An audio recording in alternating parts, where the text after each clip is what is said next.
virgins. Yeah. By the way, our opponents on Facebook, you gotta realize this started as a Facebook page and a dream. I think we've turned into their nightmare. They said we wouldn't get more than 50 people. You must be some pretty big people. We've got at least a few thousand here. Give yourselves a round of applause. They are not going to win this fight, right? We are not going to go quietly into the night. We're going to go vote, and we're going to get out the vote. Remember what Rebecca said earlier? The fight starts tomorrow, and we're going to win it. And now, I'm going to bring on one of our heroes from the assembly that also showed the courage to vote for what was right. Love you, David! They did this not because it's popular, but they're popular because they did it. State Assemblyman David Craig.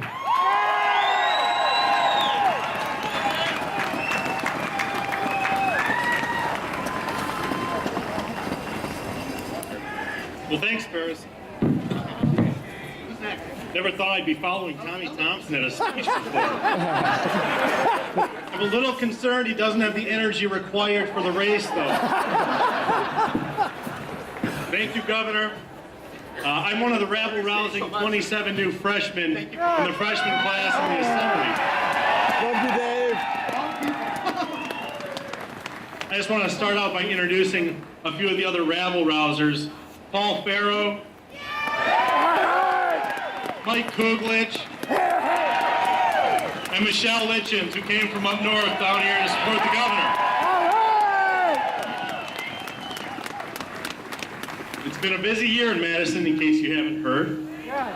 I was elected in a May special election, so I actually didn't take the vote. I would have loved to have been there, though. I was one of the insane people running to get into the building.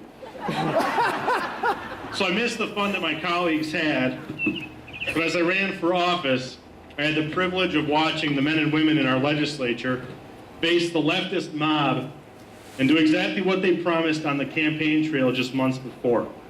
They promised to cut red tape. They promised to rein in spending. They promised there'd be accountability in government that hadn't been there for years. And they promised to open Wisconsin for jobs and for businesses. And they did it all.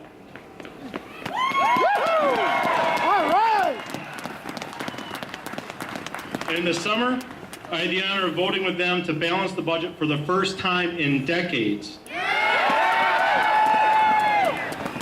And never once through the course of the year raised taxes. We kept our promises and the governor kept his.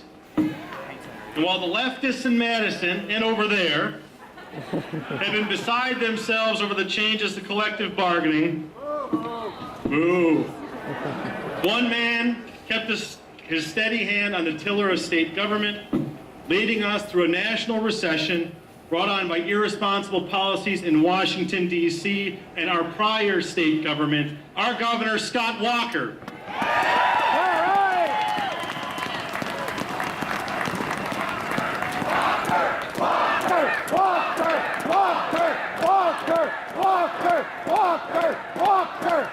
But let's go back to the heart of why the leftists in Madison and Washington say they're so apoplectic.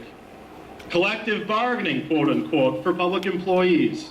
Well, let's see what some of the right-wing comments on collective bargaining for public employees have been over the years. One right-winger in history once said, the process of collective bargaining as usually understood cannot be transplanted into the public service. He goes on to say that, quote, I want to emphasize my conviction that militant tactics have no place regarding the public sector, and that, quote, a strike of public employees manifests nothing less than an intent on their part to prevent or obstruct the operations of government. And when I read that quote, I thought, oh, this is a Barry Goldwater campaign brochure, right? William F. Buckley's essays? No. The lion of the right wing, the vast right wing conspiracy, Franklin Delano Roosevelt. But there must be some historical quote from a conservative on collective bargaining for public employees, right?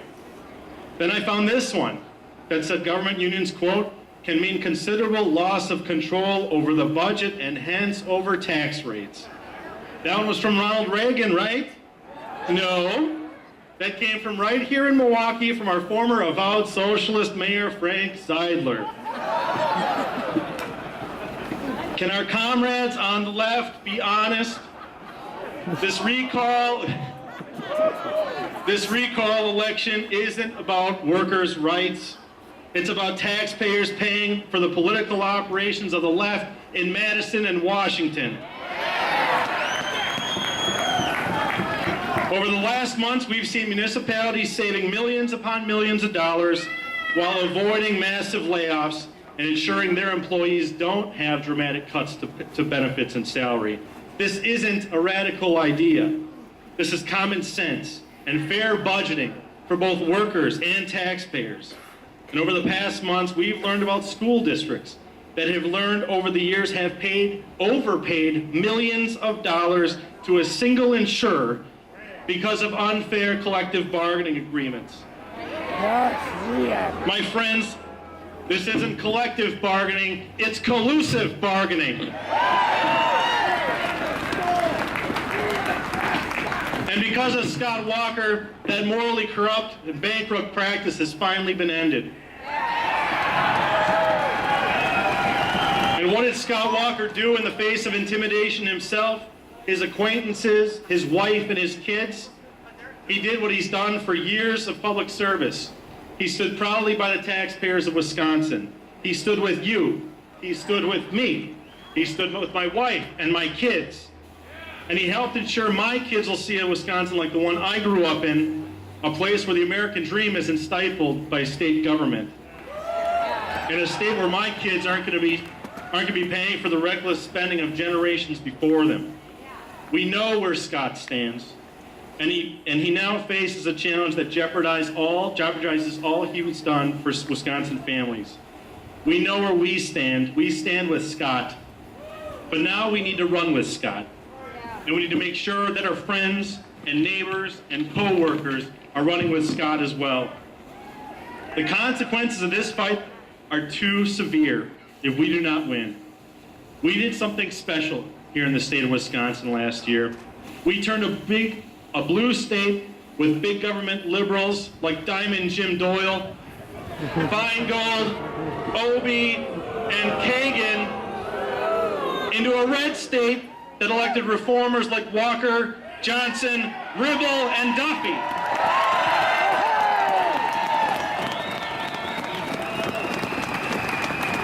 And we made sure our anchor for smaller government, Jim Sensenbrenner, and the steady hand on the federal budget, Paul Ryan, were sent back to Washington. And we're going to do it again this year. We respect the rule of law.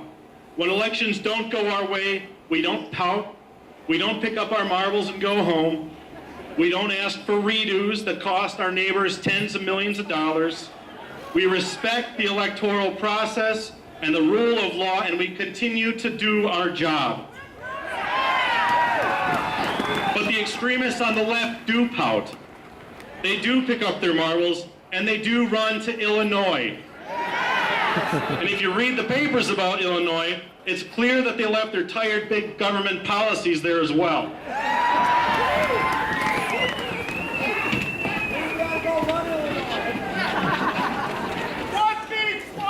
One beats 14 runners! One walker! Amen, brother. My friends, the eyes of the nation are on us. Governor Walker's race isn't just about our state. It's about the heart of our republic and where our nation goes from here. Barack Obama and his comrades on the left see what Jimmy Carter saw in 1980. He stands before a conservative resurgence brought about by his irresponsible policies and by the reckless policies of Jim Doyle and the liberals in Congress and the legislature before us. He sees a revitalization of fiscal conservatism and will preserve and reinvigorate the exceptional state and nation that generations of Americans have known for 200 years. But make no mistake, the movement that began in Wisconsin can end in Wisconsin. What will we be able to tell our kids and grandkids about the fight of 2012? Will we explain to them that we sat on our hands and let the left overrun our state and nation? No! And bankrupted them with their failed big government policies? Or will we let them know that we stood with Scott Walker and helped him lead the conservative movement that put our state and nation back on a sound fiscal path?